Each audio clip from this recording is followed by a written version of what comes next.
have a pleasure and a company of a very esteemed doctor. हमारे साथ है doctor Akhilesh Argal.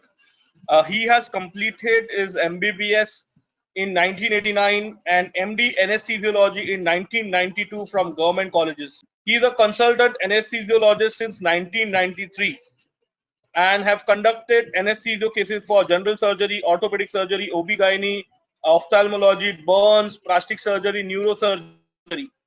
He was an ex-registrar with the Jaslok Hospital, Bombay. He has been a coordinator for the Bhopal Accident Trauma Care. He was a Sloan, anesthesiology coordinator for camps of cleft lip and palate surgery by Dr. Dixit in USA. He's also visiting faculty at Disaster Management Institute, Bhopal, for first aid training for government and police officers. So we are, in an company of an extremely, special physician today. So initially, sir, I will be asking few questions on behalf of students, and उसके बाद, of course, students के questions होंगे वो हम consider करेंगे, sir. So Sure. welcome again, sir, on the MOOC platform, sir. ये जो students है, इन्होंने अपनी NEET exam अभी appear की है, and they are going to very soon join a medical school either in India or medical colleges abroad. So they are future aspiring physicians, and they would like to get an idea about the career from your experience, sir. So, sir, of course, we'll start with the question and answer session. So the first question for you is, why did you choose to become an MBBS doctor? What was the motivation behind becoming an MBBS physician? What happened when I was a child? Whenever we used to get sick, we used to visit the hospital, and there we used to see the doctor in white apron with his stethoscope, and he is dealing with all the sick persons, and they are making them well. So initially, I used to thought that I should also become a doctor, because at that time also, and even now, the doctors are one of the most respectable segment in the society. And I thought that by becoming a doctor, uh, I will be able to serve a lot than with any other profession. So from my school days, I had a thought that I will become a doctor. And then in my colony where I was residing, there was one bhaiya who was studying MBBS. So we used to have a role model in him, that he has become a doctor. He's a very respectable person. He is doing a good job. And also he is earning a good amount.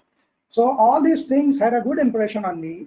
So when I reached my upper classes, where I had to choose my subjects, though I was good in maths, I decided to go for the biology stream, and then I became an MBBS physician. Ji, sir. Sir, so Yeah, we will can you have hear me? students. Absolutely, sir. Yeah, we can hear you well, sir. Sir, तो we will have students जो both English और हिंदी का mix prefer करेंगे. तो नहीं, कोई of दिक्कत course, नहीं, sir, the next. Ji, sir. Yeah. So, sir, next question to you is, आपने anesthesiology क्यों choose किया? How, why did you decide and when did you decide about कि आप anesthesiologist बनना चाहते? एनेस्थीसियोलॉजी चिराग ऐसा सब्जेक्ट है जो एमबीबीएस लेवल पे बहुत कम पढ़ा जाता है। बहुत एक छोटा सा पोर्शन रहता है एमबीबीएस के सिलेबस में। तो जब तक हम एमबीबीएस लेवल पे पढ़ाई करते हैं, तब तक हमको एनेस्थीसियोलॉजी के बारे में ज़्यादा मालूम नहीं होता कि ये ब्रांच क्या है, इसमें क्या करते हैं। लेकिन जब हम अपने क्लिनिकल राउंड्स पे जाते हैं, जैसे जब हम सेकंड प्रोफेशनल और फाइनल प्रोफेशनल्स में सर्जरी, गायनेकोलॉजी, ऑर्थोपेडिक्स, इनके क्लिनिकल राउंड्स पे रहते हैं, तो कभी कभी हमको मौका मिलता है ऑपरेशन थिएटर विजिट करने। जब हम ऑपरेशन थिएटर विजिट करते थे, तो हम देखते थे कि हाँ, ये इनको एक टीम है, एक सर्जन की टीम है और एक टीम है जो ये मैनेज कर रही है। तो शुरू में ये लगता था कि ये लोग ऐसा क्या करते हैं कि पेशेंट बेहोश हो जाता है, फिर ये पेन खत्म हो जाता है इसका, और जब ऑपरेशन खत्म हो रहा है तो वो इससे जाग रहा है और पेनलेस है। तो ये सब बड़ा एब्स्ट्रैक्ट दिखता, समझ में नहीं आता था कि ये सब चीजें क्या करें, क्योंकि एमबीबीएस लेवल पे हम लोग ये सब चीजें दूर से देखते। फिर जब इंटर्नशिप मेरी चालू हुई तो उस समय जब मेरी सर्जिकल पोस्टिंग्स हुई तो मैं ऑपरेशन थिएटर में मेरी ड्यूटी लगी। तब मैं गया तो तब मैंने जो एनेस्थेटिस्ट थे उनसे बात करी कि आप ये क्या करते हैं, कैसे करते हैं, और ये सब चीज़ें जब मैंने सुनी और देखी तो मुझे इसमें एक इंटरेस्ट क्रिएट हुआ कि नहीं, ये एक ऐसी ब्रांच है जो बड़ी चैलेंजिंग, इसमें हर तरह की चीज़ें हमको करनी पड़ती हैं, हर तरह की सर्जरी करनी पड़ती है, हर तरह के पेशेंट्स आते हैं, राइट फ्रॉम दी नेटल से लेकर के ओल्ड एज तक के, सब तरह के मेडिकल प्रॉब्लम्स के साथ, और फिर भी ये एनेस्थीसिया ये लोग देते हैं, तो इट वॉज क्वाइट फैसिनेटिंग। और उसके साथ में ये हुआ, ये बात है, मैंने जब पीजी ज्वाइन किया उस समय दैट वाज 1989, उस समय क्रिटिकल केयर इंडिया में नहीं लेकिन विदेशों में, यूरोप एंड यूएस में क्रिटिकल केयर एक अलग स्पेशलिटी के रूप में उभरना चालू हो चुका।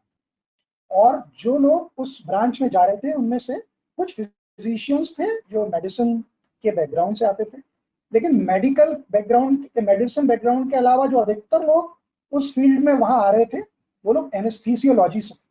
हमारे इंडिया में उस समय भी हमको जो डिग्री मिलती थी वो मिलती थी एमडी एनेस्थीसिया, लेकिन वहां पे उस समय MD anaesthesia and critical care चालू। मैंने क्रिटिकल केयर के बारे में पता किया क्योंकि ये एक इंटेंसिव केयर का ही थोड़ा सा और बड़ा रूप है। जब मैंने वो पता किया तो मुझे लगा कि नहीं, ये जो ब्रांच है it's a very challenging branch, और हमको इसमें काम करने में एक थ्रिल है, और हम बहुत सारी चीजें इसमें कर सकते हैं जो दूसरी ब्रांचेस के लोग नहीं कर सकते। So that I consulted some of my seniors जो लोग ऑलरेडी एनेस्थीसिया में थे, कुछ मेरे सीनियर्स थे जो उस समय यूएस जा करके अपना करियर परस्यू कर रहे थे। I discussed with them, and then I decided that this is the branch which I'm going to. Okay, Chirag? Absolutely. So basically जैसे कि स्टूडेंट्स सर बता रहे हैं कि क्लिनिकल रोटेशन जब आपके शुरू हो जाते हैं तो तभी आपको डेफिनेटली ऑब्जर्व करना है प्रैक्टिकली हॉस्पिटल्स में कौन सी अपॉर्चुनिटीज हो सकती है और उसमें आपको क्या इंटरेस्टिंग लगता है। तो that's a very important message sir ने दी। Now of course what are your daily routines and roles and responsibility. Sir आपकी daily routine and roles and responsibilities क्या होती है? जैसे आपने बताया चैलेंजिंग फील्ड है तो कितना रिस्की होता है। बहुत लोग कहते हैं कि एनेस्थीसियोलॉजिस्ट को has to be very alert, तो आप कैसा रोल रहता है सर आपका? Yes, this is true that as an anesthetist, you have the highest responsibility during the procedure. कोई भी प्रोसीजर में जो पेशेंट की, हम कहें इनडायरेक्टली बात करें कि पेशेंट की जो लाइफ की रिस्पॉन्सिबिलिटी होती है वो ऑपरेशन के दौरान सर्जन की ना हो करके एनेस्थेटिस्ट की हो। सर्जन का काम ऑपरेशन करना है, लेकिन एनेस्थेटिस्ट का काम है कि उसके सारे वाइटल ऑर्गन्स को मॉनिटर करना और उनमें यदि कोई भी डिरेंजमेंट आ रहा है तो उसको मेंटेन करना। इस तरह से हम देखें तो ये जो रोल है वो निश्चित रूप से बहुत रिस्पॉन्सिबिलिटी वाला होता है, बहुत ध्यान से काम करने वाला। इसी के साथ मैं ये कह सकता हूँ कि ये स्ट्रेसफुल भी होता है, लेकिन इस स्ट्रेस के साथ में एक थ्रिल है। जब आप कोई सा ऑपरेशन सक्सेसफुली करा लेते और जब वो ऑपरेशन खत्म होता है और आपका पेशेंट ऑपरेशन थिएटर से सेफली बाहर जाता है और वो ये कहते हुए अगर जाता है कि डॉक्टर मेरे को तो पता ही नहीं लगा कि मेरा ऑपरेशन था, then it gives you immense pleasure.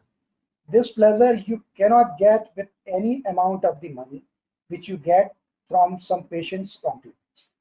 तो ये रोल होता है। डेली रूटीन की अगर मैं बात करूं, क्योंकि मैं फ्रीलांसिंग प्रैक्टिस पे हूं, तो मैंने अपने जो वर्किंग आवर्स हैं वो मैंने अपने हिसाब से डिसाइड किए, क्योंकि मैं जिन लोगों के साथ में काम करता हूँ धीरे धीरे काम करते करते एक हमारा रूटीन वर्क सेट हो गया। Normally I start my day at 10 o'clock and I work till 6 or 7। So this is my anaesthesia routine. इसके साथ में मैं इंटेंसिव केयर या क्रिटिकल केयर का भी काम करता हूँ। मैं जो आईसीयू देखता हूँ उस आईसीयू में मैं तकरीबन 2 hours देता हूँ। इन्हीं दौरान मैं 2 hours क्रिटिकल केयर यूनिट जो है उसमें देता हूँ। वहाँ बाकी टीम है जो 24 hours काम करती है, और इसके अलावा यदि उनको मेरी ज़रूरत पड़ती है तो वो मेरे से कांटेक्ट और जरूरत होती है तो मैं जाता हूँ, नहीं तो मैं 10 to 7 Sundays normally I am free, but yes, sometimes I have to go if there is an emergency, then I have to. तो Yes. एनेस्थीसियो एक स्पेशलाइजेशन है जहां पर आप फ्रीलांस भी कर सकते हो, so that's again a very important feedback for the students. Sir, emergency जैसे केसेस की अचानक रात को जाना पड़े, ऐसा कुछ होता है ये फील्ड में या प्लान्ड होता है सारा सब कुछ? नहीं, प्लान्ड तो होता ही है, लेकिन अगर आप फ्रीलांसिंग प्रैक्टिस करें, दो तरह की प्रैक्टिस हो गई, एक तो आप किसी इंस्टीट्यूशन में काम कर रहे हैं और एक हो गई फ्रीलांसिंग। फ्रीलांसिंग प्रैक्टिस में यदि रात में आप पे कोई केसेस आते हैं तो या तो आपको जाना पड़ता है, या अगर आप कोई ग्रुप में प्रैक्टिस करें, नॉर्मली जो फ्रीलांसिंग लोग होते हैं वो एक ग्रुप में प्रैक्टिस करें, मतलब 3, 4 या 5 लोगों का एक ग्रुप होता है जो मिलकर के काम करते हैं कि कहीं पे केस आया, if I am busy then I will call someone else to take over that case. तो जब इमरजेंसीज भी आती हैं तो वो शेयर हो जाती है। ऐसा नहीं होता कि हर रात की इमरजेंसी कोई आई तो वो आप ही को अटेंड करें। और जो लोग इंस्टीट्यूशंस में काम करते हैं वहां पे रोस्टर वाइज नाइट ड्यूटीज लगती है। जो जूनियर फेस जब आप रहते हो तो आपको इंस्टीट्यूशन में रुकना पड़ता है, लेकिन जब आप थोड़े सीनियर हो जाते हो तो then you are on call. तो आपको अगर इमरजेंसी आएगी तो you will be called, there will be junior to assist you, but that rotation comes say once in a week or once in a 15 days according to the number of anesthesiologists in that institution. Absolutely sir. Sir, आपने काफी patients देखे हैं, मैंने वही आपका जब description भी पढ़ा था, आपने बहुत सारी सर्जरीज भी अटेंड की है, तो सम ऑफ द मेमोरेबल केसेस जो आपने हैंडल किए जो आज भी आपको याद है कि क्रिटिकल थे but you could pull it off, तो if you can describe few of them sir. ऐसे बहुत सारे केस हैं चिराग जो आपके जीवन में आपको कभी भूलते नहीं, है ना, ये लाइफ टाइम मेमोरीज में होते हैं।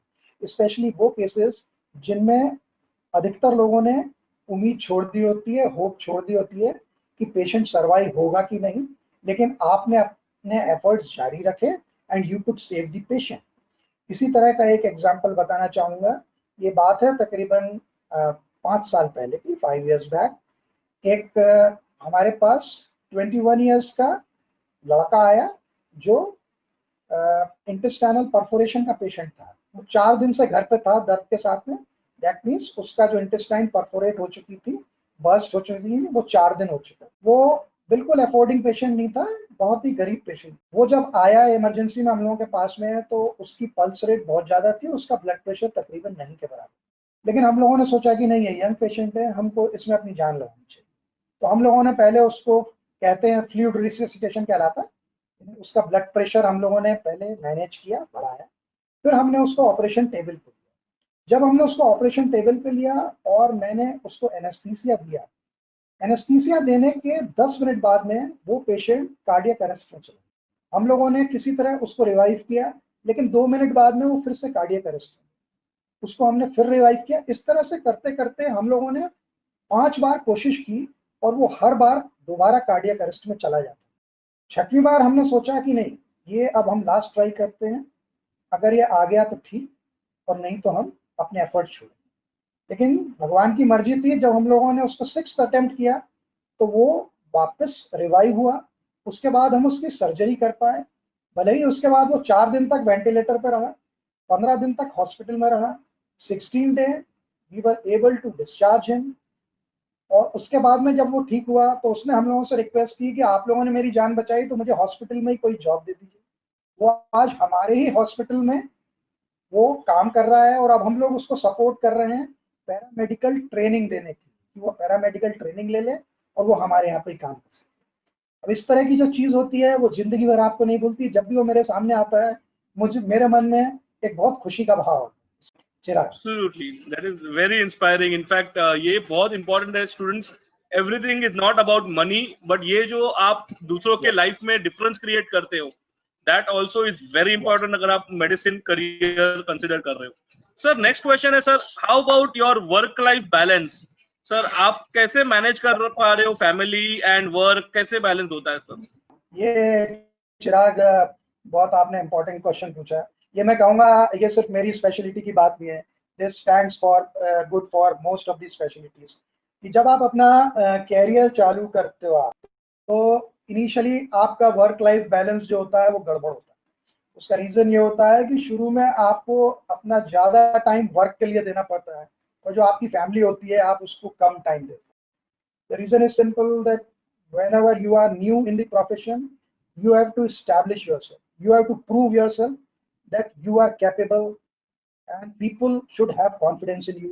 लेकिन ये थोड़ा समय के साथ में आता है। जब आपका काम लोगों को दिखने लगता है, कुछ साल आपके हो जाते हैं, then people come to realize that you are a competent person. तो जो शुरू का फेज होता है वो किसी भी प्रोफेशन में, जैसा एनेस्थीसिया में, उसी तरह से दूसरे प्रोफेशन की तरह दूसरी जो स्पेशलिटीज हैं उसमें शुरू में वर्क आपका ज्यादा है और आपकी फैमिली लाइफ जो है उसके लिए कम टाइम। बट विथ टाइम धीरे धीरे आप अपना वर्क का टाइम जो है वो एक लिमिट कर सकते हैं and you can give valuable time to the family. अब मैं जिस स्टेज में पहुंच गया हूँ, now it is 27 years I'm in practice, so now I can give much time to my family and I can have a very good balance between the work and life. Absolutely. So initial phase of your career, definitely you need to struggle, you need to work hard, and अगर आपने foundation career का अच्छा बना दिया, definitely success रहेगा and you will be able to balance. Correct है sir. So next of course आपकी जो specialization anesthesiology, इसका डिमांड इंडिया और अब्रॉड में किस तरह का है? What do you feel about the demand sir? Demand बहुत ज्यादा है, इन्हें सप्लाई कम है मैं कहूँगा, डिमांड बहुत ज्यादा इंडिया में भी और अब्रॉड। उसका अगर थोड़ा टाइम हो तो मैं थोड़ा सा उसके बारे में बताना चाहिए। Absolutely sir, please go ahead sir, please go ahead. ये बच्चों को ये समझना चाहिए कि जो जितनी ब्रांचेस के हम बाकी नाम सुनते हैं उनमें एनेस्थीसियोलॉजी कंपैरेटिवली सबसे नई ब्रांचेस। उसका रीजन ये है कि जब सर्जरी चालू हुई उस समय एनेस्थीसिया ब्रांच अलग से होती नहीं थी और जो एनेस्थीसिया कहलाता था, जो हम फिल्मों में और बाकी चीजों में देखते हैं, क्लोरोफॉर्म एनेस्थीसिया या ईथर एनेस्थीसिया कहलाता है, वो जो नर्सेस होती थी वो देती। There were no trained anaesthesiologist और ट्रेन्ड डॉक्टर्स। और काफी साल तक ये रहा, अराउंड समझ लीजिए 1940 तक ये रहा कि इसमें डॉक्टर्स बहुत कम थे, अधिकतर नर्सेज ही एनेस्थीसिया देते, टेक्नोलॉजी वाइज भी और मेडिसिन वाइज। तब ये एक डिमांड आई कि नहीं, ये जो काम है अब किसी क्वालिफाइड आदमी से ही कराया जा सकता है, तभी इसमें सेफ्टी बढ़े। तब जाकर के एनेस्थीसियोलॉजिस्ट बनना चालू हुआ। उसमें भी शुरू में लोग इसको पार्ट टाइम काम करते थे, कुछ देर एनेस्थीसिया करते थे, कुछ देर और, लेकिन धीरे धीरे करते हुए ये एक फुल टाइम जॉब हुआ और अब जाकर के ये ब्रांच एस्टेब्लिश हुई। अभी भी इंडिया में बहुत सारी जगह हैं जहां पे ऑपरेशंस कराने वाले लोग क्वालिफाइड एनेस्थीसियोलॉजिस्ट नहीं है। उसका कारण ये है कि हमारे देश में अभी भी एनेस्थीसियोलॉजिस्ट की जो डिमांड है उसके मुकाबले सप्लाई जो है वो 1/4 के करीब। अब्रॉड में भी यही चीज है, वहां पे भी एनेस्थीसियोलॉजिस्ट हमेशा डिमांड में। आप जब भी कहीं पे जॉब वैकेंसीज की आप पोस्ट देखेंगे उनमें आप हमेशा पाएंगे कि एनेस्थीसियोलॉजिस्ट की पोस्ट हमेशा एडवर्टाइज, क्योंकि हर जगहों पे उनकी कमी हमेशा बनी रहे। तो इसके लिए प्रोस्पेक्ट्स जो हैं वो बहुत अच्छे हैं। और साथ में अब ये हो गया है, सिर्फ एनेस्थीसियोलॉजी नहीं रह गया, एनेस्थीसियोलॉजी जो ब्रांच है उसके साथ में अब 2 ब्रांचेस और जुड़ गई हैं चिराग। One of the branch is the critical care. Critical care means you will be working in the critical care unit or the intensive care units, ICUs जिनको हम कहते हैं, उनमें आप काम करेंगे। और एक और इसकी ब्रांच होती है जो कहलाती है पेन एंड पेलिएटिव मेडिसिन के, वो भी एनेस्थीसियोलॉजिस्ट ही होते हैं। They study a lot regarding the pain, and palliative means they will work with the persons who have got some cancer। उनकी लाइफ को आखिरी टाइम में हम ये जानते हैं कि इनको हम क्योर नहीं कर सकते, but we can make their life better one, उसको कहते हैं पेलिएटिव केयर। तो एनेस्थीसिया जो है इस समय, one part is anaesthesiology, that means you are working in the operation theater. Another is the critical care medicine, you are working in the critical care unit. And then the pain clinic, some people run pain clinics और साथ में palliative care। तो इसके diversification बहुत होता जा रहा है, इसलिए इसके प्रोस्पेक्ट्स भी बढ़ रहे हैं। हम अगर हॉस्पिटल्स के अंदर देखें तो शायद बहुत कम चीजें ऐसी हैं जहां एनेस्थीसियोलॉजिस्ट की जरूरत नहीं पड़ती, न सिर्फ ऑपरेशन में, उसके अलावा कई डायग्नोस्टिक प्रोसीजर्स होते हैं, उनमें भी एनेस्थीसियोलॉजिस्ट की जरूरत। एग्जाम्पल जैसे दूं आपको, एंडोस्कोपी होती है, कोलोनोस्कोपी कहलाती है, एक ERCP प्रोसीजर होता है, वो होता है। रेडियोलॉजी के कई प्रोसीजर्स होते हैं जिनमें पेशेंट को हिलना डुलना नहीं है, पेशेंट पेन में है, उसके बिना हम उसका CT स्कैन, MRI नहीं कर सकते, वहां पे भी डॉक्टर की जरूरत होती है। फिर हम देखें, ऑब्स्टेटिक एनेस्थीसिया कहलाता है, पेनलेस लेबर जिसको हम कहते हैं, उसमें एनेस्थेटिस्ट की जरूरत होती है। इस तरह से एनेस्थीसिया धीरे धीरे बहुत जगहों पे अपने पांव जमाता जा रहा है जहां पहले वो नहीं था। तो इनके साथ में एनेस्थेटिस्ट के प्रोस्पेक्ट्स दिनों दिन बढ़ते जा रहे हैं। चिराग, बहुत इंपॉर्टेंट इंसाइट था। नोबडी, आई एम श्योर, बहुत सारे बच्चे इंक्लूडिंग माई सेल्फ, ये इतना भी फ्यूचर हो सकता है, नोबडी वाज अवेयर। इनफैक्ट आपने बहुत अच्छे से बताया है कि कितना अभी डीप जा रहा है। तो definitely that was my in fact next question कि और नया रिसर्च क्या हो रहा है। आई थिंक आपने बहुत अच्छे से कंबाइन किया है कि पैलिएटिव केयर एक पूरा डिफरेंट फील्ड आ रहा है, क्रिटिकल केयर तो ऑलरेडी था ही, बट तो वेरी, आई मीन, बहुत इंटरेस्टिंग फील्ड लग रहा है students. So you should think about this as an option. Sir, research कितना इंपॉर्टेंट है ये फील्ड में? रिसर्च बहुत इंपॉर्टेंट 2-3 टाइप से। एक तो रिसर्च इस तरह से इंपॉर्टेंट है चिराग कि जिस पेशेंट को आप डील कर रहे हो, सो you should know all about him, all about his medical problems, all about his normal physiology, all about his pathology, क्योंकि उसी के हिसाब से you can plan your anaesthesia. तो जैसे जैसे साइंस इवॉल्व हो रहा है, नई नई रिसर्चेज आ रही हैं मेडिकल फील्ड में, तो you have to keep yourself updated with that.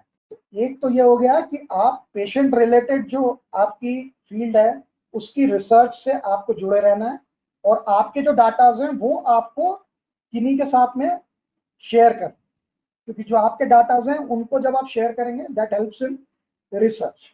उसके साथ में आज का जो एनेस्थीसिया है, जो अगर हम आज की कोई टॉप एंड ऑपरेशन थिएटर्स देखेंगे तो हमको ऐसा लगता है कि हम किसी साई-फाई फिल्म के जो होते थे, जो स्पेस में हम लोग स्पेस क्राफ्ट देखते थे, कुछ उस तरह की चीजें होती हैं। There are lot of machines.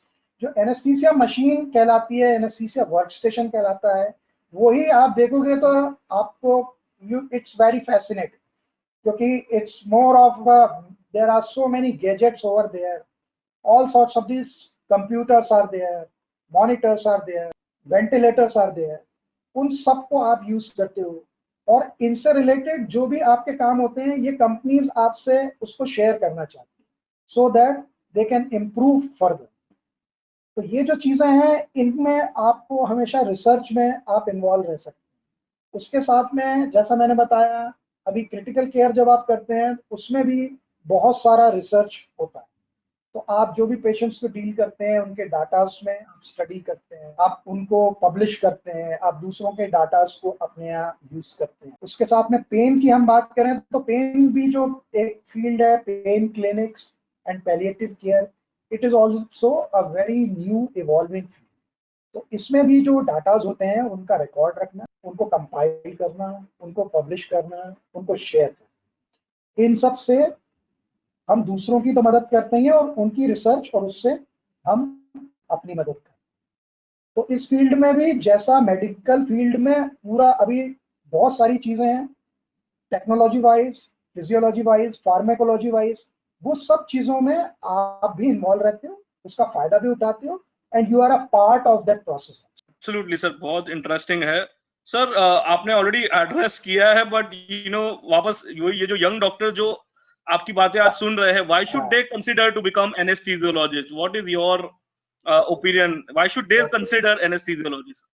तो जैसा मैंने अभी सब बताया आपको एनेस्थीसियोलॉजी के बारे में, इसकी कुछ कुछ जो सब ब्रांचेस हो गई हैं उनके बारे में, तो एक चीज कहूंगा कि ये जो ब्रांच है, it is a branch with great responsibility. कोई भी पेशेंट जो ऑपरेशन थिएटर में आता है और आपसे एनेस्थीसिया ले रहा है, आप ये समझिए वो अपनी लाइफ को आपके स्टेक पर, वो अपनी लाइफ आपके हाथ में दे रहा है, and you have to keep that life safe. So it's a job with great responsibility. But then again, this responsibility comes with a thrill. When you complete the process of operation and when your patient goes well out of the theater, it gives you an immense pleasure. वो तो एक चीज है, ये operation theatre की है, नए नए टाइप के आजकल प्रोसीजर्स आए हैं, तो ऐसा नहीं है कि ये कोई एक बहुत ही मोनोटोनस या बोरिंग ब्रांच है। इसमें कंटिन्यूसली नए नए टाइप के ऑपरेशंस आते हैं, तो नए नए टाइप के एनेस्थेटिक प्रोसीजर्स इवॉल्व।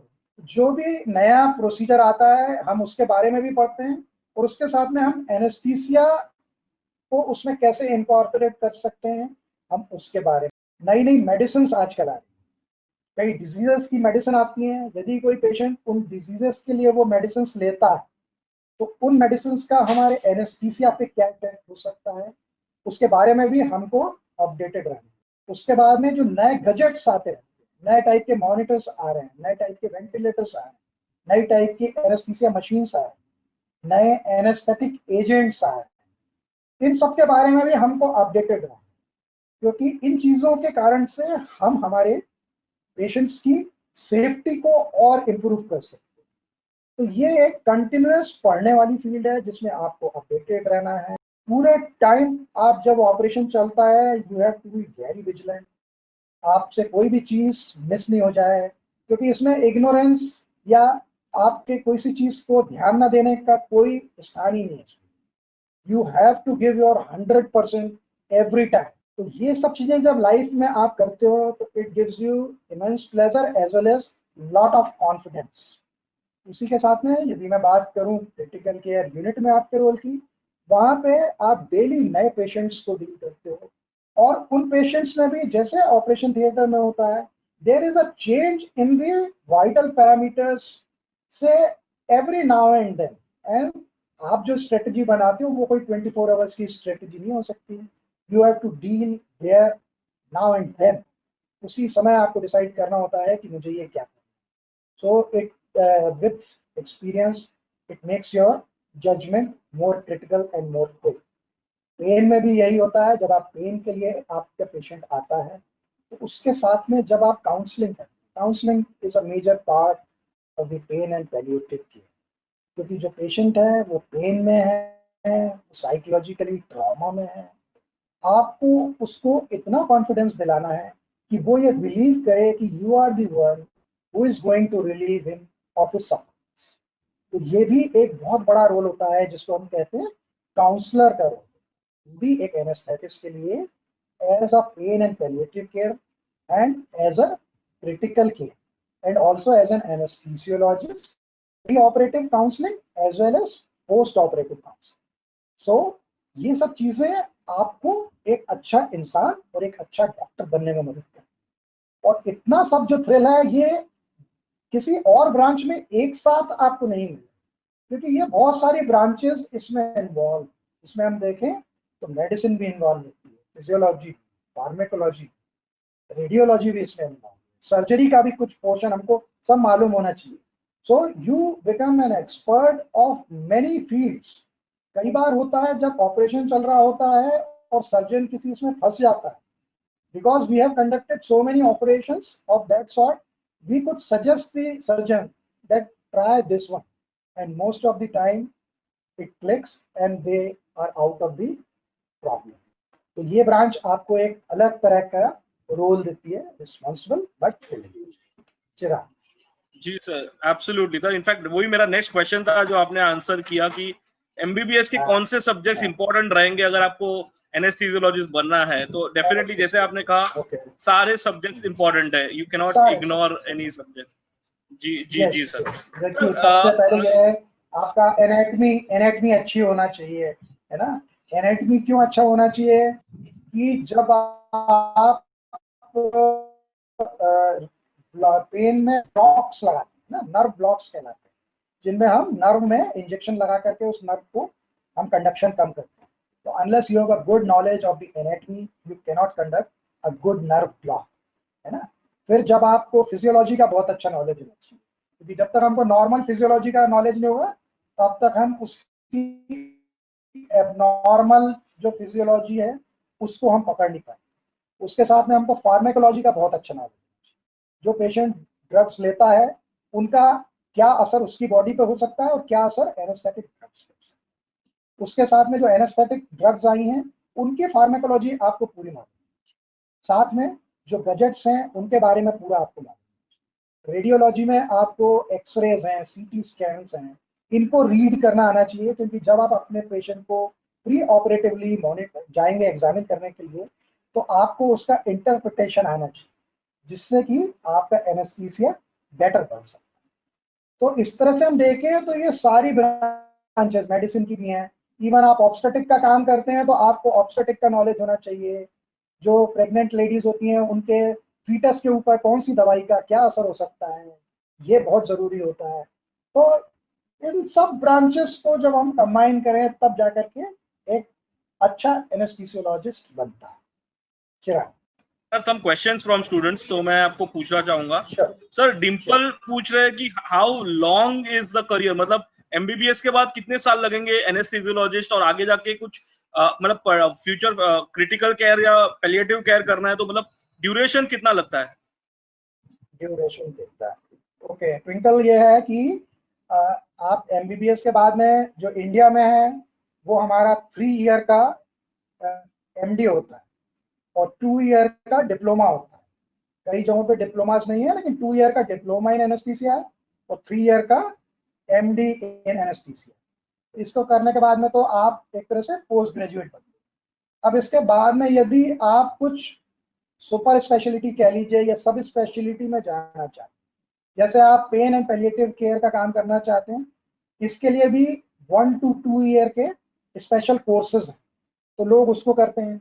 इसी तरह क्रिटिकल केयर के जो कोर्सेज हैं वो भी, उसके डिप्लोमास भी हैं, उसकी डिग्रीज भी हैं, वो भी 1 ईयर से लेकर के 3 ईयर तक के कोर्सेज हैं, फेलोशिप्स। तो आफ्टर एमडी जिस कैरियर में आप जाना चाहते हैं आप उसको परस्यू कर सकते हैं। एनेस्थीसियोलॉजी में भी once you complete your anaesthesiology, कुछ ब्रांचेस के लिए आपको स्पेशल कोर्स करना है। जैसे कि अगर आपको कार्डियक एनेस्थेटिस्ट बनना है, जो हार्ट के ऑपरेशन कराता है, आपको वो बनना है, then you will have to either work for 1 or 2 years in some cardiac unit, or you can go for the diploma in cardiac anesthesia। वो भी सब चीजें जो हैं वो 1 से 2 साल की। इसी तरह न्यूरो सर्जरी के लिए न्यूरो एनेस्थीसिया के भी 1 to 2 ईयर के कोर्सेज। इसी तरह ऑब्स्टेटिक एनेस्थीसिया जो कहलाता है, जिसमें पेनलेस लेबर आता है, उसके लिए भी 1 to 2 ईयर के कोर्सेज अवेलेबल हैं। या तो ये कोर्सेज कर सकते हैं या फिर उस तरह के यूनिट्स में कुछ टाइम काम करके हम अपने आप को इक्विप कर सकते हैं और इस लायक बना सकते हैं कि आगे हम उन सब स्पेशलिटीज में अपना कैरियर बनाएं। अब जैसे लिवर ट्रांसप्लांट्स चालू हो गए हैं, उसके एनेस्थीसिया के लिए, so you can work in some liver transplant unit for 1 to 2 years, and then either you can absorb yourself there, or you can pursue your career in some other। तो इस तरह से देखें तो after your completion 1 to 3 years is the total time। बाकी कितना settle होने के लिए टाइम लगता है, it depends upon your expertise, upon your enthusiasm, how much time and enthusiasm you put in your branch, how much you read, how much you perform, ये आपके settle होने। सेटल होना इज अ मेंटल थिंग। हम अपने आप को कब settle होना मान सकते हैं, it may be different for different persons, but yes salary wise it is a good branch, you get good salaries. India से भी ज्यादा अगर हम बाहर की बात करें, बाहर anaesthetists are the highest paid doctors. जितनी रिस्क उसी हिसाब से पेमेंट। हमारे यहाँ पे भी जो अच्छी जगहों पे काम कर रहे हैं या जिन्होंने अपना अच्छा एक्सपर्टीज बना लिया है, उनको कभी रेम्यूनरेशन का प्रॉब्लम नहीं। जी सर, बहुत डिटेल में इनफैक्ट आपने मैक्सिमम क्वेश्चंस आंसर कर दिए, and I understand the time constraint. Sir एक लास्ट क्वेश्चन ले लेते हैं before we could end this session. Sir question ये है कि यश कह रहे हैं कि sir is it not a risky field, मतलब एमबीबीएस में सबसे रिस्की फील्ड लग रहा है, तो क्या रिस्क नहीं है ये करियर में? वो पूछ रहे हैं सर। अब यह है यश की, यदि बहुत ही सेफ चलना चाहते हो तो शायद हमको डॉक्टर ही नहीं बनना चाहिए पहली बात, क्योंकि अगर हम डॉक्टर बने हैं तो हमें रिस्क तो लेना आना चाहिए, क्योंकि ये रिस्क हम किस के लिए ले रहे हैं ये इंपॉर्टेंट है। It is not a blind risk. whatever risk you are taking for the benefit of the patient, क्योंकि जब आप वो रिस्क लेकर के काम करते हैं तभी उस पेशेंट को वो बेनिफिट मिल सकता है। अगर हम या समझिए ये रिस्क लेने के लिए कोई भी तैयार नहीं होगा तो इस तरह के ह्यूमंस को हम कैसे मेडिकल सर्विसेज प्रोवाइड करें। तो रिस्क है, लेकिन अगर हमने अच्छे से पढ़ाई की हुई है, अच्छे से हमारी ट्रेनिंग हुई है और अगर हम खुले दिमाग से कोई काम करेंगे, और आजकल के समय में जैसे जैसे नई मेडिसिन आ गई हैं, नई टेक्नोलॉजी के साथ में मॉनिटर्स आ गए हैं, पेशेंट की सेफ्टी बढ़ गई है, तो वो रिस्क कम है। लेकिन रिस्क बहुत सारी ब्रांचेस में, it can be with the medicine also, you are dealing with patient of heart attack, so you are also at risk treating him. तो रिस्क सब जगह है, लेकिन रिस्क के साथ में इसमें जैसे मैंने कहा सेटिस्फेक्शन भी है और एक थ्रिल है लाइफ में। So if someone wants to get that, we should definitely go. Thank you very much. बहुत ही इंस्पिरेशनल ये सेशन रहा है सर। वही है, on behalf of मोक्ष Academy and the students, I would like to thank you. Students are also thanking you sir. काफी update मिला है एंड काफी नॉलेज मिला है, एंड डेफिनेटली अगर फ्यूचर में भी ऐसा कोई अपॉर्चुनिटी मिले तो we will like to have you on board for this session sir. Sure, Chirag. It was a pleasure interacting with you, and all the best to all the students who are pursuing different careers. I wish them good luck. Thank you. Thank you, sir. I will end this session. Thank you, students.